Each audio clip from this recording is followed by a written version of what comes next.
Okay, so maing buntag Pilipinas, maing hapon Texas. So igsoon na punta magpadayon sa pagbasa sa pulong sa Dios diri sa libro sa maghuhukom nya karon na anata sa chapter 17 igsoon, no? Naanata sa chapter 17. So glory to God no nga sa bisan sa hinay-hinay nga pagbasa nato usahay malimtan pero tagaan kita sa Ginoo kanang pagpahinumdom no nga tagaan jud nato siya kahigayunan nga magbasa sa pulong sa Dios. Ug kini ikaw nga giawhag karon no nga kung nakahigayon uban ko igsoon kung nakay Biblia ablihi no kay magbasa ta sa pulong sa Dios sa maghuhukom chapter 17. So before ta magbasa duyogi ko magampo ta. Hallelujah. Dalaygo nagmahimayaon ng mga Dios. Salamat kay Lord nini kahigayunan. Ngay manggihatag ka namo Lord. Salamat sa pagpahimunomdom kanunay nga kinahanglan gayud kami sa imong pulong o God aron kami magpadayon nga matubo sa mong pagpangalaga diha kanimo. Ug salamat kay Lord nga imong pasensyado kay kasamo ang tanan Ginoo. Salamat Lord nga bisan pa sa mong kakulangon Lord wala gyud ka nagkulang kanamo. Ikaw gyud Lord faithful kanunay. So salamat kay Lord ug nining taknaa samtang kami Ginoo magabasa sa imong pulong. I pray Lord nga imong balang espiritu o Dios mamuhat sa mong taliwala. Ikaw makigistorya ka namo Lord.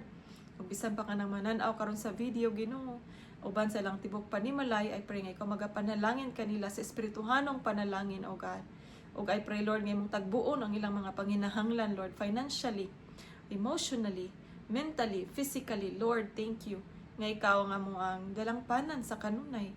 Ug ikaw Ginoo magapaminaw ka na mag-answer sa mga pag-ampo. So salamat kay Lord dalaygon ikaw sa walay katapusan. Ikaw Ginoo mong ginaimbitahan karon sa muang pagbasa sa imong pulong ug pagpaminaw nini. And thank you Ginoo. Ikaw may magahupay sa mong matag usa kasing-kasing ug hunahuna Lord. And kanang mga nananaw karon Ginoo I pray nga sila makabaton usab sa kalinaw nga gikan kanimo o God. Lord dalaygon ka sa walay katapusan. Ikaw ang pasalamatan o pasidunggan pinagi sa ngalan ni Jesus nga mong personal nga manluluwas. Dalaygon ka o Dios. Amen. So igsoon nanata sa chapter 17, okay? So maghuhukom verse 1 chapter 17 ingon diri may usa ka tawo nga ginganlag Mikias nga nagpuyo sa kabungturan sa Efraim. Giingnan niya ang iyang inahan sa dihang gikawatan kag 1,100 ka salapi. Gintunglo mo ang kawatan. Nadungog ko kini og ania ang salapi. Ako ang mikawat. Wala. Ang anak radi ay ang mikawat, no? Miingon ang iyang inahan, panalanginan ka unta sa Ginoo anak ko. Giuli ni Mikias ang salapi ngadto sa iyang inahan. Matud sa inahan aron dili matunglo ang akong anak, ihalad ko ang salapi ngadto sa Ginoo. Gamiton kini sa paghimog kahoy Dios ug taptapan kinig plata. Busa sa dihang giuli niya ang salapi ngadto sa iyang inahan, gikuha sa inahan ang 200 ka buok niini ug gihatag kini sa platero aron itaptap sa kahoy Dios. Ang larawan gibutang sa balay ni Mikias. Si Mikias may kaugalingong dapit alang sa mga pag-ampo. Nagbuhat siyag mga Dios og ipod alang niini. O gihimo niyang pari ang usa sa iyang mga anak. Walay hari sa Israel ni adtong panahona ug ang tagsa-tagsa nagbuhat sa iyang gusto. So ingani ang nahitabo no? Nga ang matag usa kung unsa iyang gusto, himo lang sila kay himo no? Kay wala man sila leader, walay hari. So, nagpatuyang silang gihimo. Verse 7. May usa-usab ka batanong lalaki nga nagpuyo sa lungsod sa Bethlehem sa Juda. Siya usa ka Levita gikan sa Juda. Mibiya siya sa Bethlehem aron pagpangitag laing dapit nga kapuy-an. Samtang nagpanaw siya, nahiadto siya sa balay ni Mikias dito sa kabungturan sa Efraim. Unya, verse 9, gipangutana siya ni Mikias, taga-diin ka man. Siya mitubag, usa ako kalibita gikan sa Bethlehem sa Juda. Nangita akog dapit nga kapuy-an. Verse 10, si Mikiyas miingon, tipon lang kanako, himuon ko ikaw nga akong magtatambag og pari, ug hatagan ko ikaw matag tuig og napulo ka salapi, mga biste og imong pagkaon. Busa mitipon kang Mikiyas ang batanong Lebita ug daw anak na siya ni Mikiyas. Verse 12, gitudlo siya ni Mikiyas ingon nga iyang pari ug nagpuyo siya tipon kang Mikiyas. Verse 13, si Mikiyas miingon, karon nasayod ako nga panalanginan ako sa Ginoo kay ang akong pari Lebita man. Sumao kadto ang chapter 17 igsoon. Atong padayonon ang chapter 18 kay sumpay kini sa maong chapter. Okay, so sa chapter 18 mo kini si Mikiyas ug ang banay ni Dan. Okay, so verse 1. Ni adtong panahona walay hari sa Israel. Sa mauusab nga panahon, ang banay ni Dan nangitag yuta aron ilang panag-iyahon og kapuy-an kay ni adtong panahona sila raman sa mga banay sa Israel ang wala pa kabahinig yuta, no, ang banay ni Dan. Verse 2, busa ang tibuok banay ni Dan nagpilig 5 ka tawo nga may katakos gikan sa mga kalungsuran sa Zora ug Estaol aron pagpangita ug paniid og dapit nga mahimo nilang ang kunon. Unya nahiabot sila sa kabungturan sa Ephraim ug didto midayon sa balay ni Mikiyas. Samtang didto sila nailhan nila nga ang mga batan-on usa ka Lebita tungod sa iyang sinultihan, busa ila siyang gipangutana. Unsa may imong buhat dinhi? Kinsay nagdala kanimo dinhi? Siya mitubag kanila. Nagkasabot kami ni Mikiyas nga mag-alagad ako kaniya ingon nga iyang pari og suhulan niya ako. Miingon sila kaniya, palihog pangutana ang Dios kung mulampos ba kami sa among panaw. Verse 6, ang pari mitubag, wala kamoy angay nga kabalak-an. Bantayan kamo sa Ginoo niining inyong panaw. Verse 7, busa mibiya ang 5 ka tawo og nangadto sa lungsod sa Lais. Nakita nila nga maayo ang pagkabutang sa mga tao dito sama sa mga Sidonihanon. Malinawon sila og dili gubot. Sangkap sila sa tanang nilang gikinahanglan. Nagpuyo sila halayo sa mga Sidonihanon ug walay pakigsandurot sa ubang katawhan. Verse 8, sa hiuli sa 5 ka tawo ngadto sa Zora ug Estaol, ang katagilungsod nila nangutana kung unsay nakita nila. Verse 9, sila mitubag, dali kamo, sulungon ta ang Lais. Nakita namo nga tabunok ang yuta didto. Ayaw kamo pabilin dinhi nga walay mahimo. Mangadto kita ug ato kining ilugon. Inig-adto ninyo dili gayud kamo dudahan sa mga tao. Dako kining yutaa og ang anaa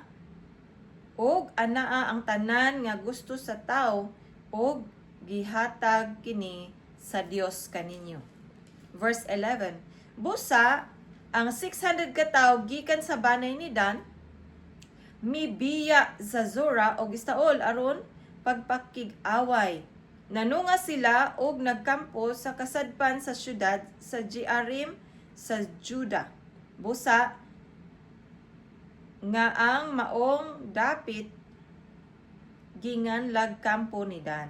Gikan didto mipadayon sila og nahiabot sa balay ni Mikiyas sa kabungturan sa Ephraim. Murag abutanan ang balay ni Mikiyas dito sa bungtod, no? Okay, verse 14. Unya, ang 5 ka tawo nga naniid sa nasod libot sa Lais miingon sa ilang mga kauban. Nasayod ba kamo nga dinhi niining mga balaya adunay ipod, tirapim og mga larawan? Unsa may atong buhaton ini? Busa na ngadto sila sa balay ni Mikiyas diin nagpuyo ang batan-ong Lebita ug gisusin nila ko na unsa na siya. Niining higayuna ang 600 ka sundalo sa banay ni Dan nga andam sa pagpakig-away nagbarog sa ganghaan. Verse 17. Ang 5 ka espiya misulod sa balay ug gipanguha nila ang mga sagradong butang samtang ang pari nagtindog didto sa ganghaan uban sa 600 ka armadong mga sundalo. Sa dihang misulod ang mga tao ngadto sa balay ni Mikiyas o gipanguha ang sagradong mga butang, ang pari miingon, unsa man kining inyong gibuhat? Miingon sila, hilom, uban kanamo kay himuon kanamo nga magtatambag og pari. Dili ba mas maayo pa nga magpari ka sa tibuok banay sa Israel kaysa usa lamang ka panimalay? Nakalipay kini pag-ayo sa pari, busa gikuha niya ang mga sagradong butang ug mikuyog siya kanila. Verse 21, mibalik sila uban sa ilang mga anak, sa mga baka, ug sa ilang kabtangan nga naguna kanila. Layo na sila sa banay ni Mikiyas sa dihang gitawag ni Mikiyas ang iyang mga silingan aron sa pagpakigubat. Giapas nila ang mga sakop sa banay ni Dan ug gisinggitan. Milingi ang mga sakop sa banay ni Dan ug miingon kang Mikiyas, unsa may inyong tuyo nga nagpanon man kamo sa pag-apas kanamo? Okay, verse 24, siya miingon, gikuha ninyo ang akong pari, lakip ang mga Dios-Dios nga akong gibuhat.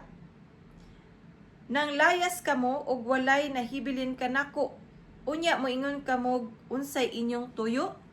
So si Mikiyas ni 25. Ang mga sakop sa banay ni Dan miingon kaniya, maayo pag maghilom ka na lang aron dili kami masuko ug mapatay kanamo lakip ang tibuok mong panimalay. Unya nang lakaw ang mga sakop sa banay ni Dan. Nakita ni Mikiyas nga wala gayud siya'y ikasugakod busa mipauli na lang siya sa ila. Verse 27-28, gidala sa mga sakop sa banay ni Dan ang mga butang nga binuhat ni Mikiyas ug ang iyang pari. Unya, mipadayon sila ug gisulong nila ang lais nga usa ka lungsod nga malinawon diha sa patag sa Betrehob. Gipatay nila ang mga nagpuyo niini o gisunog nila ang syudad. Walay nakatabang kanila tungod kay ang maong lungsod layo man sa Sidon ug wala sila'y pakigsandurot sa ubang katawhan.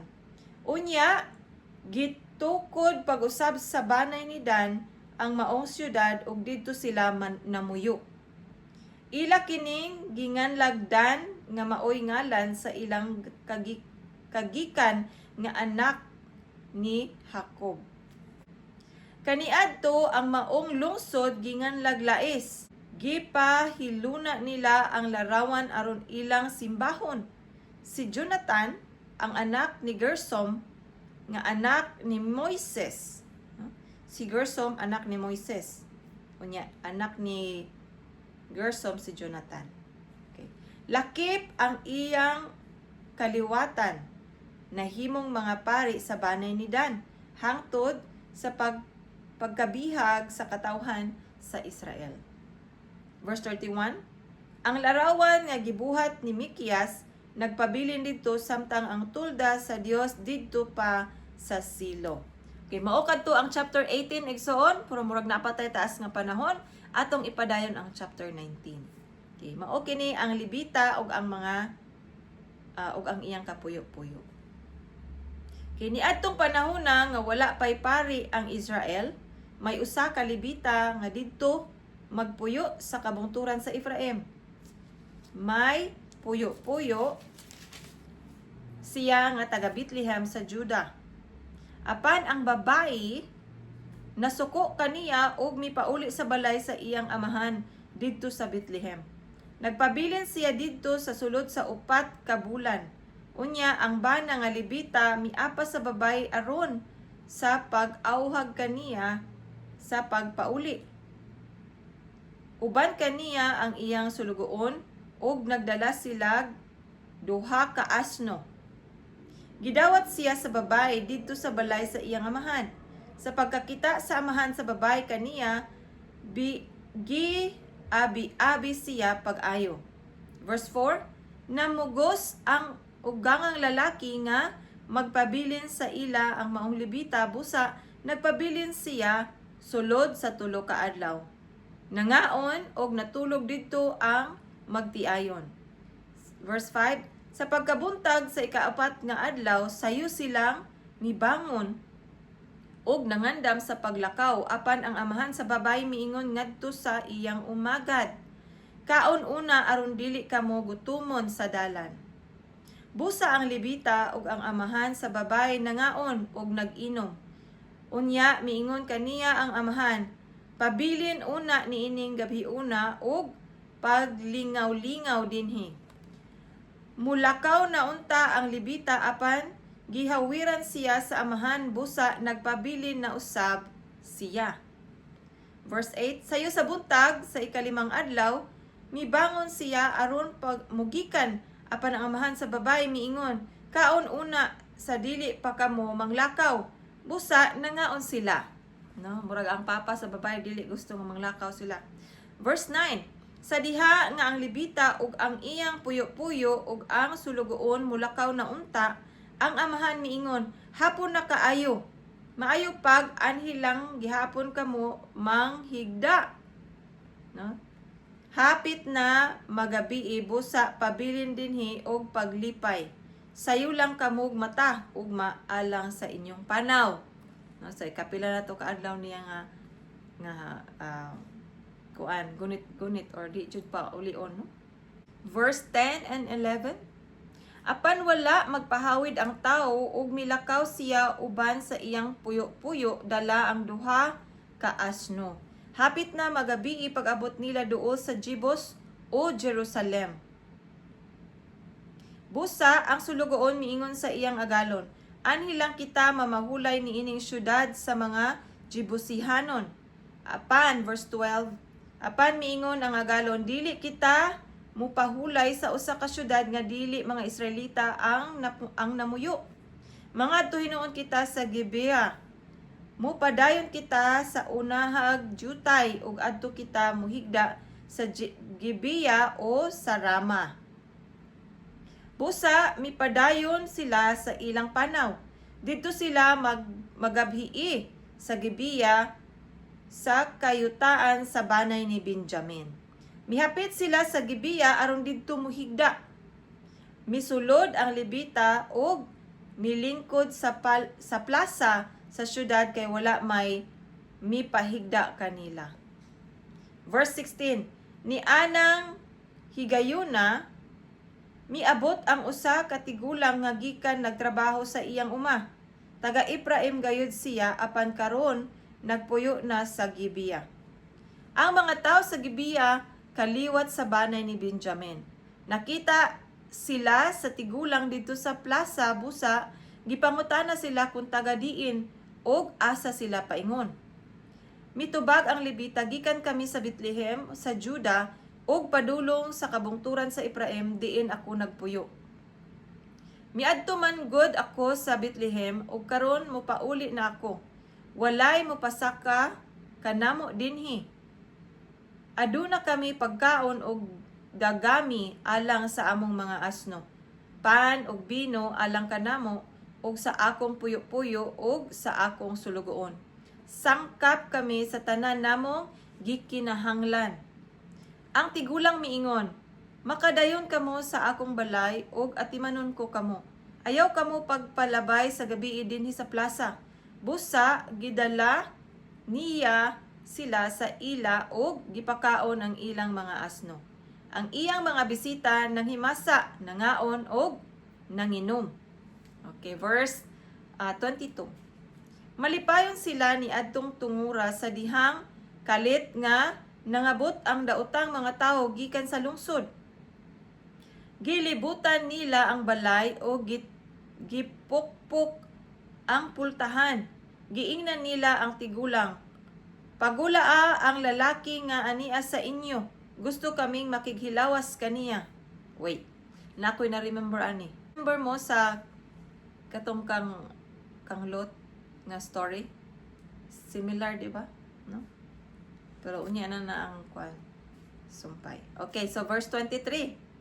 Apan ang tigulang migula og miingon kanila.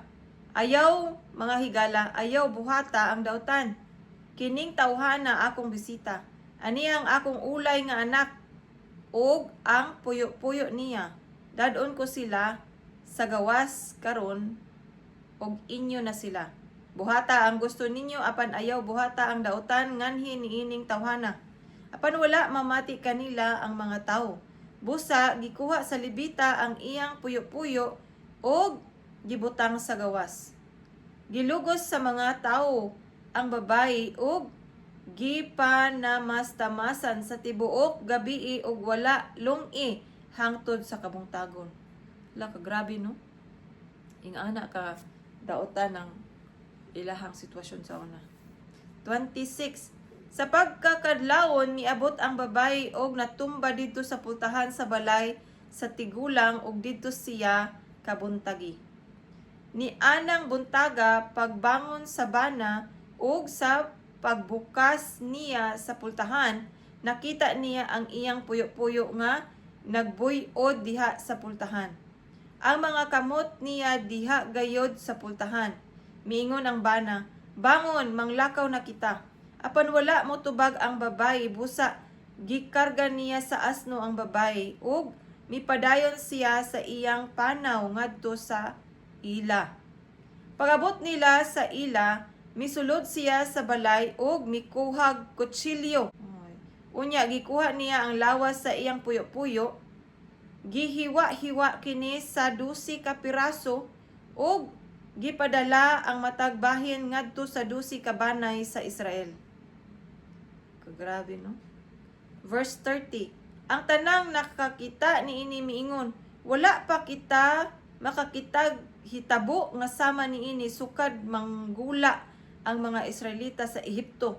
Unsa may angay natong buhaton niini? So mao kadto ang chapter 19 nga ato ang nabasa karon no. So nahuman nato ang chapter 17, 18 ug 19. Taas-taas na siya igsuon. So salamat kayo nga hangtod karon naa gihapon kadiha naminaw, and I hope nga magkita na pud ta sa sunod higayon kay ang sumpay ani no murag thrilling kaayo. Unsay buhaton sa mga Israelita karon nga nakadawat sila og ing ato kagrabe nga kuano kanang murag karne ba nga lawas sa tao gipikas. Dili nato ma-imagine no naingana di ay nga nahitabo. So atong abangan no, atong abangan ang sunod nga chapter ugma puhon igsoon. So salamat kaayo sa imuhang pagkig-uban kanako, dalaygon natong buhi nga Dios sa walay katapusan. Igsoon, I pray nga ang Ginoo padayon magapanalangin kanimo uban ang imong tibok panimalay. Og I pray nga ikaw igsoon motubo gyud no sa pagpangalaga diha sa Ginoo. Ayaw pag luya-luya igsoon. I know nga moabot jud na sa tuwa pero ato jung labanan ang kanang kaluya. Ato jung kanang i-push no. Ana gyud ta Lord tabangi gyud ko Ginoo. Kung na feel nimong kaluya karon, na Lord tabangi ko nga akong kaluya mawala, ang kadasig mobalik ug ang kalayo nimo Ginoo magkalayo sa akong kasing-kasing. So igsoon, salamat kaayo and I pray nga ikaw gyud no. Padayon gyud ta. Padayon gyud ta hangtod nga moabot ang atong buhi nga Dios. Hapit na siya moabot. So mag-andam ta kanunay. So igsoon kung ikaw na panalangin na niini ug dili malisod kanimo, paki-share or subscribe. Kay para ang pulong sa Ginoo mas daghan pa ang makakita. So, salamat kaayo, dalaygon ang Dios.